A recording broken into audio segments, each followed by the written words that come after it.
Welcome to SVG-TV News for Thursday, April 4th, 2019.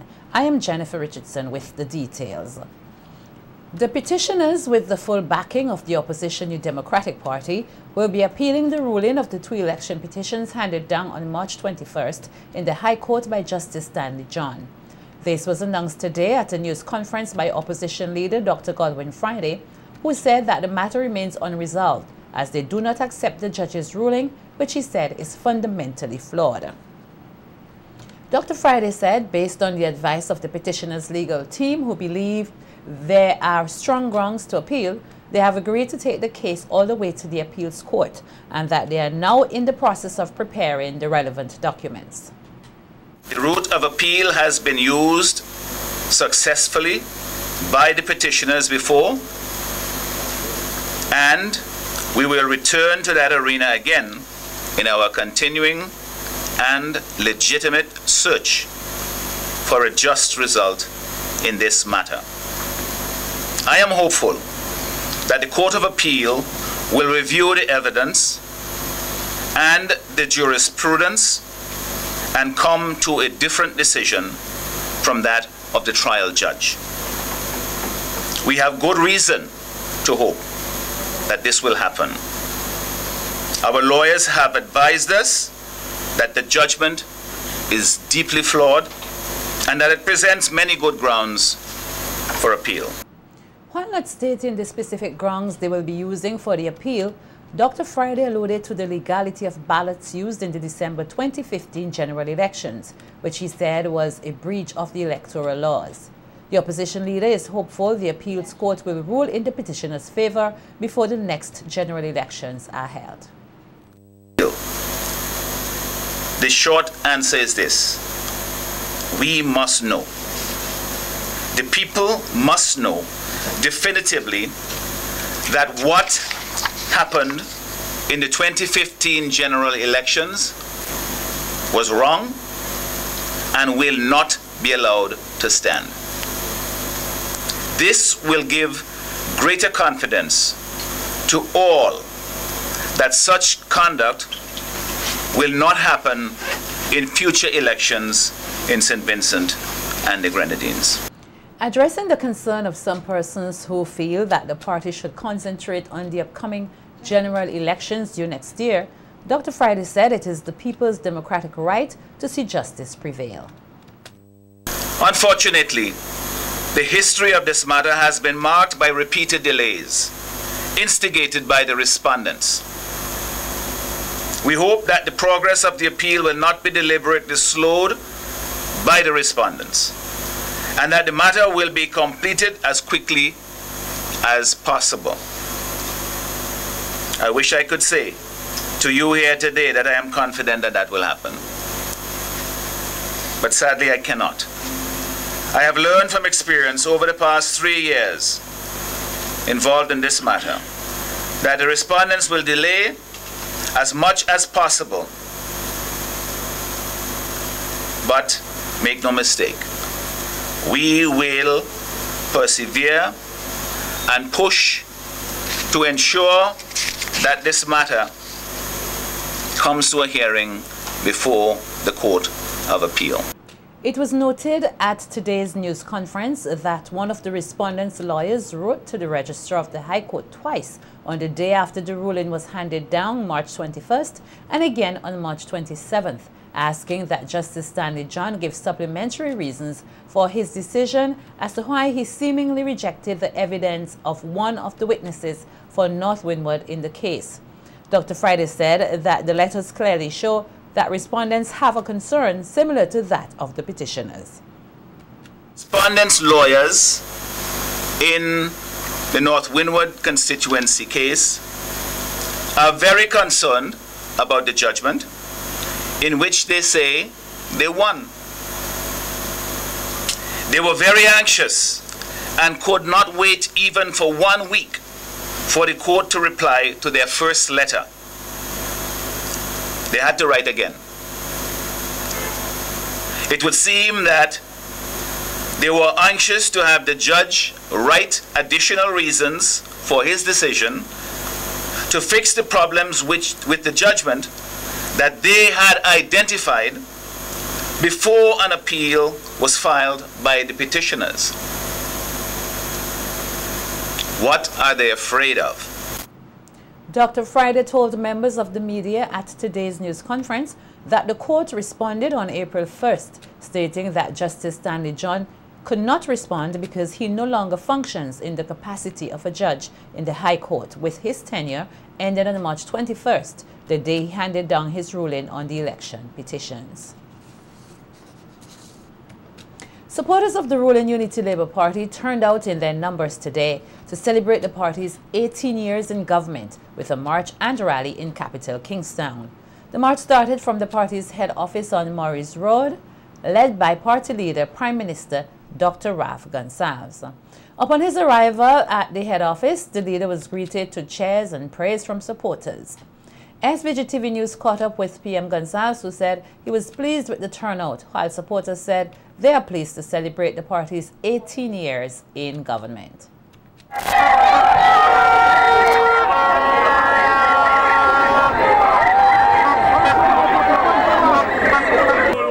We haven't seen the full extent of it. It's just 2:30. Best government. And we will, it will go quite big today. And the rally is going to be huge. I celebrate them for my airport, bridge, everything, education, everything. All the way, ULP. We now turn back. Voting for the children's future and for the better of this country. So I want everybody to get on board. Go with Dr. Gonsalves. It is very important for me because for years I've been trying to get a job, and since the ULP came into office, I've been having a job until now. So I have much to celebrate for. Yes, to celebrate. As an old supporter of the Labour Party since 1974, I have seen ULP under the leadership of Dr. Ralph Gonsalves came into leadership and have done well for our country. And this is what I'm showing to the ULP, that I'm quite satisfied with the leadership. I feel awesome. I'm getting to support my godfather, which is the Prime Minister, so it feels awesome. Yes. I'm so happy, and I come out to give my comrade the support all the way. I'm just here to support my comrade all the way, 5 in a row. Nobody can move him from there. We stand firm for him all the way. We are behind him 100%.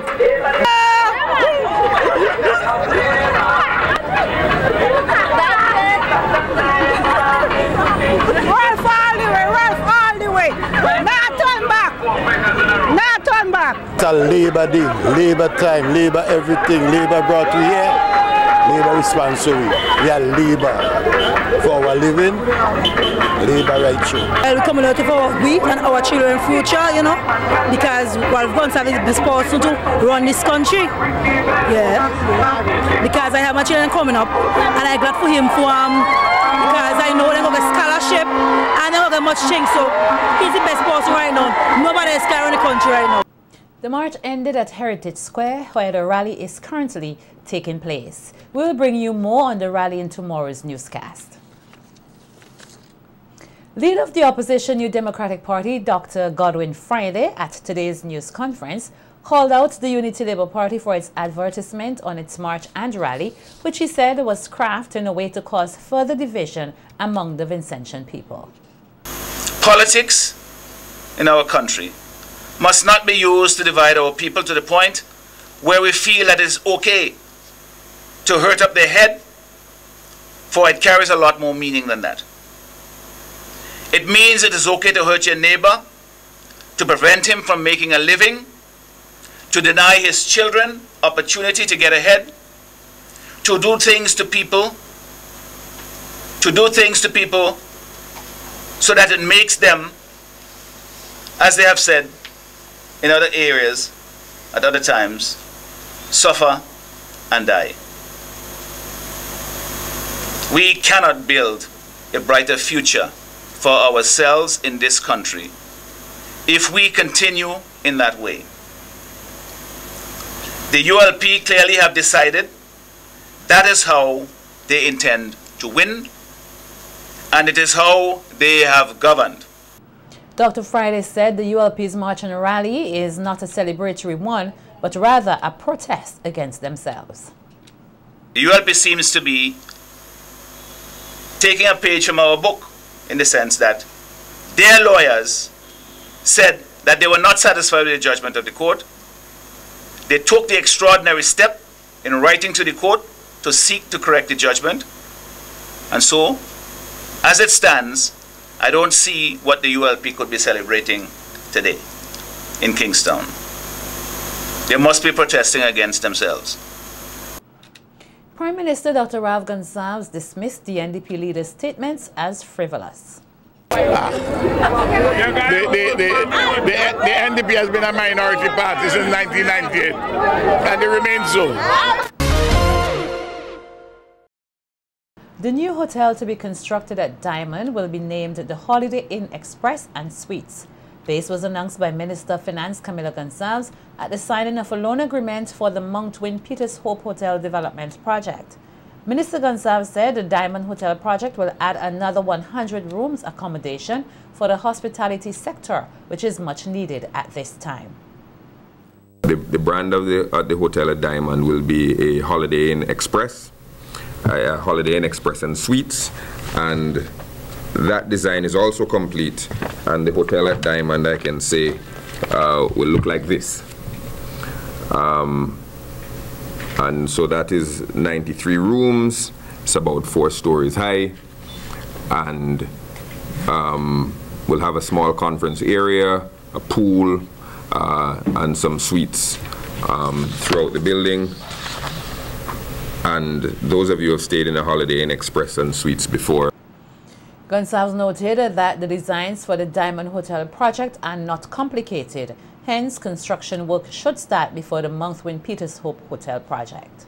And on the Holiday Inn Express and Suites will begin prior to the construction of the Mount Win Hotel, because those types of hotels are very standardized in their design. If you go to one in New Jersey, and if you go to one in Miami, and if you go to one in Jamaica, if you go to one in St. Vincent and the Grenadines, they'll be very, very similar, because that is how they achieve their own economies and profits, is to standardize the design.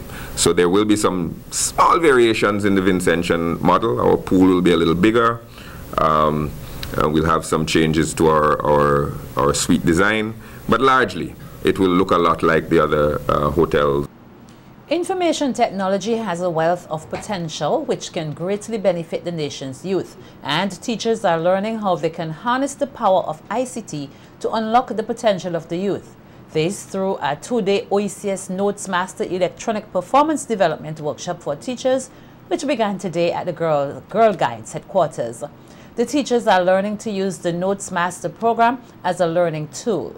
Director of the Notes Master Caribbean and facilitator of the workshop, Lamont Clark, said it is important that schools are able to utilize the best technology in the classroom.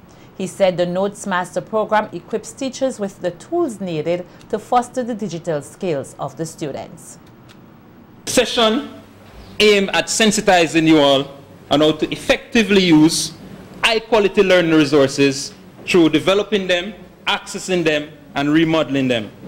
How to integrate Notes Master in the classroom and connect your students with their peers right across the Caribbean region. How your students can interact with classmates and instructors, encouraging collaboration through the toolkits available and the virtual learning environments. But most of all, giving you total control over what you do in the classroom and how you do it. Using Notes Master in the classroom gives teachers the opportunity to develop their students' digital skills. It is one thing to use mobile devices, it is completely another thing to know how to use them correctly and responsibly.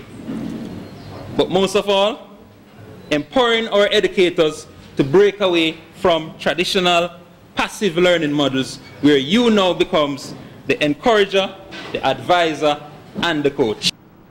The senior education officer said ICTs possess potential for both good and bad.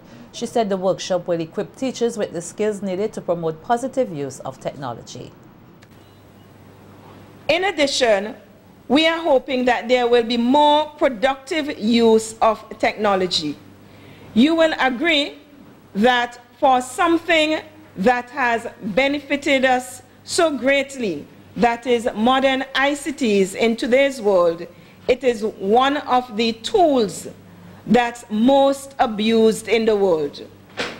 Among our students, we are hearing of activities and events that we would not have known otherwise if they did not have access to ICTs and the digital technologies.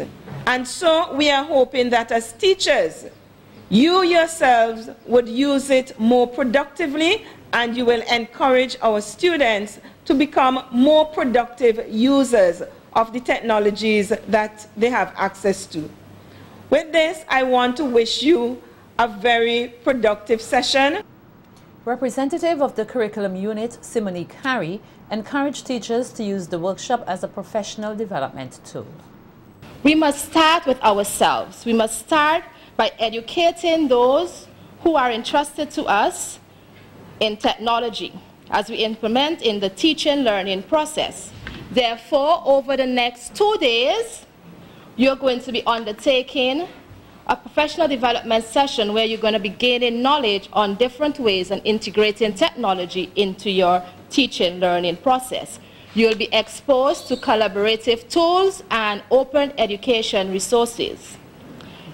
Here, I ask that you come with an open mind to get all the knowledge that we're going to provide for you. After your participation, the knowledge gain will enable you to become active members of professional learning communities, not just in St. Vincent, the region, but also on the international market. I trust that you'll find these sessions both rewarding and informative, and at the end of the 2 days, you will leave with requisite tools for you to become better educators in the teaching learning process. I thank you. Welcome again. Vice President of the Junior Chamber International, JCI, Alejandra Castillo, is on a visit to SVG and has given her commitment to work even closer with the local JC's organization on a number of programs. In an interview with SVG-TV News, Castillo said, projects and programs for the youth will be executed in this new year, which the nation's youth can benefit from. Yeah, here has a lot of job to do. That's my first impression, because we have a lot of challenges in the community, also challenges involving young people. We were just these days talking about a lot of challenges present in the youngsters because of the absence of their parents sometimes, also because some lack of values, lack of self-esteem, and also because another kind of challenges like a teenager pregnancy, and we have a lot to work on. The JCI will host a health fair and fitness walk as part of the main program of activities for the year. Currently, there are just over 30 members of the JC's organization in SVG, and according to its president, Shanae Stewart, they would love to see more persons join the organization and take advantage of its programs. Every third Saturday of the month, you can find us on the Singer Gallery. We're there with our soup, and we are there interacting with the youth of the community between the ages of 18 to 40, encouraging them to join JCI, because JCI have a lot to offer, which is like trainings, developments, projects, yes, and those such that we can help them to change, to impact their life in a positive way. JCI St. Vincent is that person for them. Terrence Williams, who is a member of the JCs for more than 2 years, said he has benefited greatly from the organization, noting that he is thankful for the opportunity as it has made him a better individual. The experience I've got and the exposure I've got through JCs, it has helped me to really build on a professional level that I know how to properly execute certain projects and how to coordinate certain functions, so that in my personal life I have my businesses. It also helps me to formulate my business more effectively. Again, we mainly focus on personal, individual development. We look at the community, but we say each individual is the community. The Eastern Caribbean Collective Organization for Music Rights, ECHO, will be hosting its annual general meeting here on Saturday from 11 a.m. at the Methodist Church Hall in Kingstown. The items on the agenda for the meeting are approving the minutes of the 2017 AGM, the audited financial statements, election of directors, door prize and social mixer. In a press release, ECHO encourages all members to be part of the discussion and get update on the ECHO ongoing transformation.